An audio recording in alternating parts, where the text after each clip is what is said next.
নমস্কার, আমার নাম চারণ সরকার। আমি তৃতীয় শ্রেণীর একটা ভাই। আমি এখন কবিতা বলবো।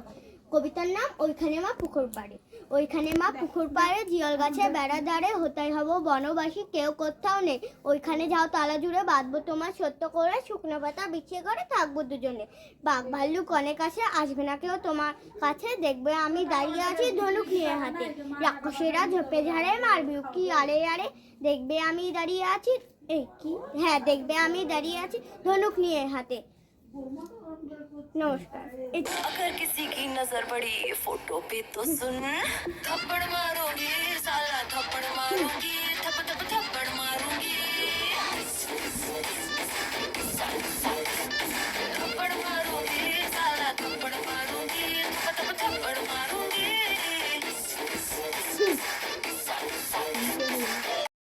এতক্ষণ যে মিষ্টি বাচ্চাটিকে দেখলে, সেই বাচ্চাটি হলো আমার ভাস্তা। আর এই হচ্ছে আমার দাদা, যার ছেলে এতক্ষণ নাচ আর কবিতা বলে শোনালো। আর এটা হচ্ছে বড়দা।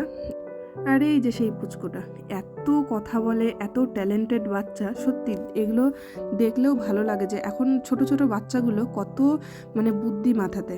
আর মা যখন ছিল তখন এই দাদা মালদার থেকে এসেছে, দুটো দাদা, আমার একটা দিদি, ওরা সবাই ভাই বোন। আর এই যে বড় বৌদি, মেজো বৌদি এসেছিল। আর ছোটদা আর ছোট বৌদি বাড়িতে থেকে গেছে, কারণ তাদের বাচ্চা খুব ছোট। তো এরা এসেছিল পাহাড় ঘুরতে, দার্জিলিং গেছিল আর কোথায় কোথায় গেছিলো। যাই হোক, আমাদের বাড়িতে বাড়ি যাওয়ার পথে বলেছিল যে আধা ঘন্টার জন্য এসে ঘুরে যাবে। আমি কেমন আছি, আমি কোথায় থাকি, তারা কিছুই জানতো না। আমি ওদের ছবি ফেসবুকে দেখে ওদের সঙ্গে কন্ট্যাক্ট করি, ওদের নাম্বার জোগাড় করি।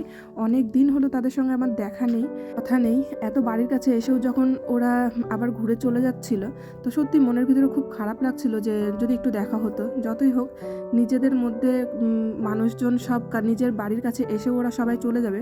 কিন্তু যখন ওদের সঙ্গে কন্ট্যাক্ট করলাম, তো ওরা বললো না, তোমাদের সঙ্গে দেখা করার ইচ্ছে ছিল, আমরাও ভেবেছিলাম তোমাদের বাড়িতে যাওয়ার পথে যাব, গিয়ে আধা ঘন্টা বসে ওখান থেকে এনজেপি স্টেশন থেকে মালদা ট্রেনে রওনা দেবে। তো আমি আবার ভাবলাম যে না, এইভাবে তো আসা হবে না, তোমরা এসে থাকো, রাত্রের ট্রেন আছে, তোমরা রাত্রে খাওয়া দাওয়া করে তারপর এখান থেকে বেরিয়ে পড়বে। আর একসঙ্গে হয়েছি, ছবি তুলবো না তা তো হয় না। আমি শুরু থেকে ভিডিও করিনি, আমিও ভাবছিলাম যে আমার একটু লজ্জায় লাগছিল। পরে দাদা বলল কোনো ব্যাপার নেই।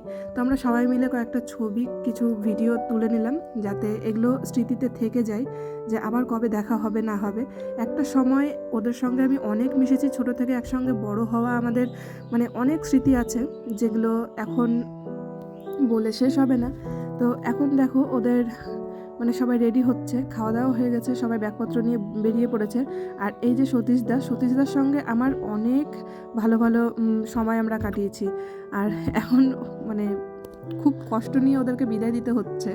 ওদেরকে বারবার করে বলেছিলাম যে একটা রাত থেকে যাও, অনেক আনন্দ হবে, কিন্তু কে কার কথা শোনে। ওরা বলেছে আমাদের কাছে সময় অনেক কম নিয়ে এসেছি, তোদের বাড়িতে শুধু স্পেশালি তোদের বাড়িতে থাকার জন্য একবার আসবো, তখন 2-3 দিন থাকবো।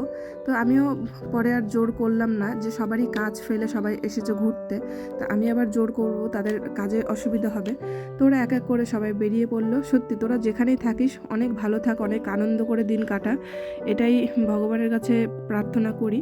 আর এই যে পুচকোটা, তোমার কথা সব সময় মনে থাকবে। তুমি এইটুকু টাইমের মধ্যে এত আনন্দ দিয়েছো সবাইকে, সত্যি সেটা আর মুখে প্রকাশ করে শেষ করতে পারবো না। তোমরা সবাই ভালো থেকো, অনেক বড় হও, অনেক ভালো হও, জীবনে অনেক কিছু করো। আর এটা হলো বড় বৌদির 2 ছেলে মেয়ে। এখানে মেয়ে আছে, একটা ছেলে আছে, মেজো বৌদির একটাই ছেলে। আর এখানে দিদি আছে, দিদির একটা ছেলে এসেছিল। বেশ অনেকগুলো মানুষই ছিল। আর সত্যি দিনটা খুব ভালো কেটেছে, তাদের জন্য অনেক ভালোবাসা থাকলো। তোমরা ভালো থেকো। আর আমার ব্লগগুলো দেখার জন্য তোমাদেরকে অবশ্যই আমার পেজটিকে ফলো করতে হবে। আর যারা ইউটিউবে দেখছো তারা অবশ্যই আমার চ্যানেলটিকে সাবস্ক্রাইব করে দিও। আর এখন ওরা সত্যি চলে যাচ্ছে। আর এখানে টোটো করে সবাই এক টোটোর মধ্যে অনেক চাপাচাপি করে বসে চলে যাবে। যাই হোক, এনজেপি তো বেশি দূর না আমাদের বাড়ি থেকে, এখান থেকে খুব জোর 5 মিনিটের রাস্তা। তো আমাদেরকে সবাই টাটা দেখিয়ে বিদায় নিল। যাই হোক, দিনটা সত্যিই খুব ভালো লেগেছিল, তাদের সঙ্গে অনেক দিন পর দেখা হলো। আমার বাবাও পরে বলছিল সত্যি খুব ভালো হলো। আর খাওয়া দাওয়ার মধ্যে ছিল চিকেন কষা, লাউ দিয়ে চিংড়ি দিয়ে ঘন্ট, আর পেঁয়াজকলি আলু ভাজা, চাটনি, মিষ্টি, এগুলোই। আর আমার ব্লগটি কেমন লাগলো অবশ্যই তোমরা কমেন্ট করে বলো, আর ভালো লাগলে একটা লাইক করে দিও। দেখা হবে তোমাদের সঙ্গে পরের একটা ব্লগে। টাটা।